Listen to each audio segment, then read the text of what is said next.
Britain और रूस के बीच टकराव और बढ़ने की आशंका है। जैसा हम कारण भी, उसके वजह भी आपको बताते जा रहे हैं कि किस तरीके से ब्रिटेन अपफ्रंट होकर इसमें यूक्रेन के साथ आ गया है। अब यूक्रेन में बनेगी ब्रिटेन की स्टॉर्म शैडो मिसाइल। कीव में ब्रिटेन के पीएम एंडी बर्नम का बहुत बड़ा दावा। ब्रिटेन ने मिसाइल तकनीक ट्रांसफर को मंजूरी दे दी है। ब्रिटेन के मिसाइलों से रूस पर हमले होंगे।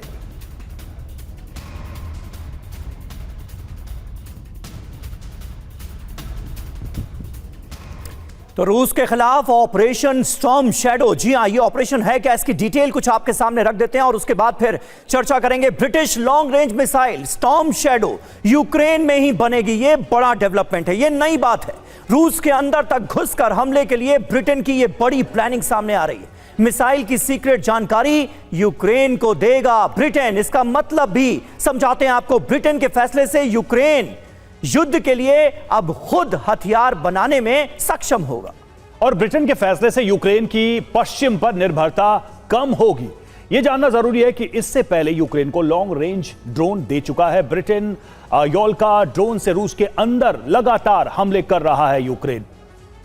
और देखिए, सवाल यह है कि क्या ब्रिटेन के फैसले से रूस से टकराव और ज्यादा नहीं बढ़ेगा।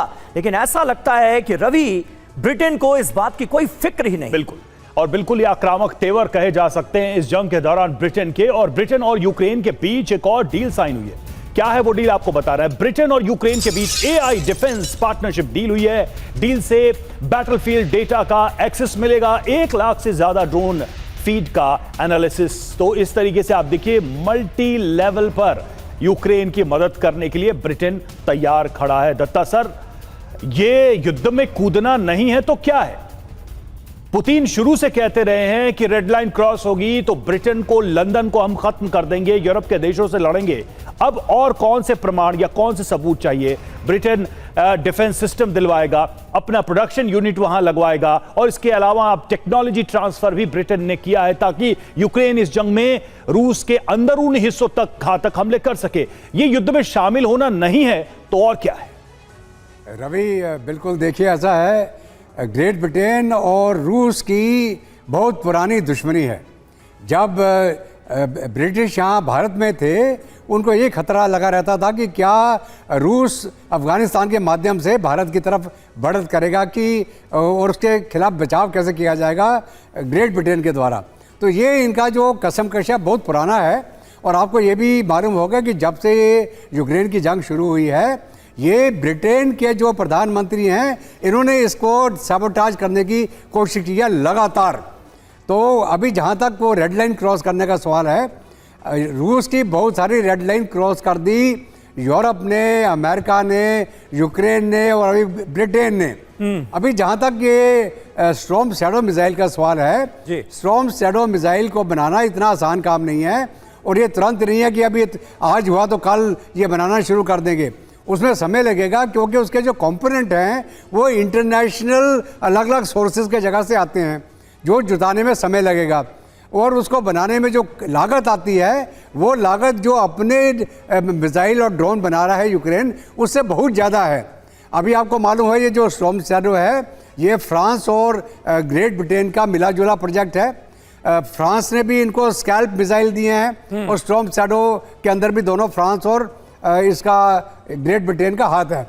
लेकिन अभी क्या है कि यूक्रेन के अंदर जो अपनी ड्रोन बनाने की क्षमता है, बहुत हद तक बनाई गई है। उनके जो लेडीज़ हैं, विमेन ब्रिगेड बोलते हैं, वो घरों के अंदर वो 3D प्रिंटिंग के द्वारा वो लेटेस्ट ड्रोन्स, FPV ड्रोन्स और मिसाइल बना रहे हैं। वो इनके फ्लेमिंगो मिसाइल, जिनकी लॉन्ग रेंज है, वो यूक्रेन खुद बना रहा है और बहुत बड़ी तादाद में बना रहा है।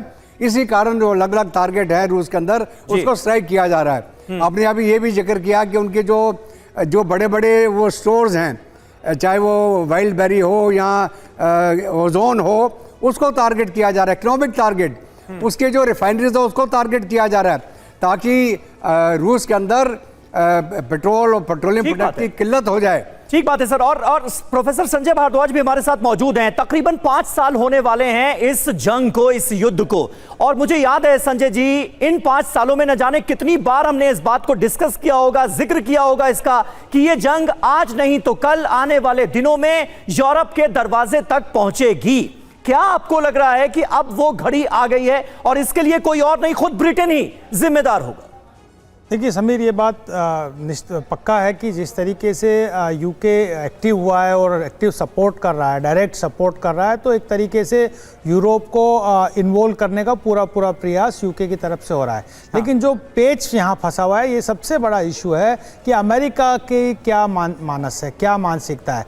देखिए, अमेरिका जब रशिया के साथ में डील कर रहा था इस इशू पे, यूक्रेन रशिया पे, तब कहीं ना कहीं यूरोप को साइडलाइन करके डायरेक्ट कर रहा था, क्योंकि अमेरिका के अपने जो इंटरेस्ट हैं वो सर्वोपरि हैं। चाहे वो डॉलर को मजबूत करने की बात हो, क्रिटिकल मिनरल्स पर प्रभुत्व की एकाधिकार की बात हो, या रशिया को चाइना के एक तरीके से कंटेनमेंट के रूप में इस्तेमाल करने की बात हो। अगर अमेरिका बेसिकली इसमें डायरेक्टली यूरोप के पीछे खड़ा नहीं होता है और यूके के पीछे खड़ा नहीं होता है, तो बहुत कुछ हद तक रशिया को आप डिस्टेबलाइज नहीं कर सकते, वीक नहीं कर सकते। लेकिन जिस गति से जो टेक्नोलॉजी, ड्रोन टेक्नोलॉजी और रशिया को इतना प्रोलॉन्ग करना है, तो आप मान के चलिए कि ये पूरा का पूरा मानस है यूके का कि इसको थर्ड वर्ल्ड वॉर की तरफ, TV9 बार बार ये बात कहता है कि क्या दुनिया तीसरे विश्व युद्ध की तरफ बढ़ रही है। तो संकेत यही यूके देना चाह रहा है कि तीसरे विश्व युद्ध में पूरा यूरोप को एनगल्फ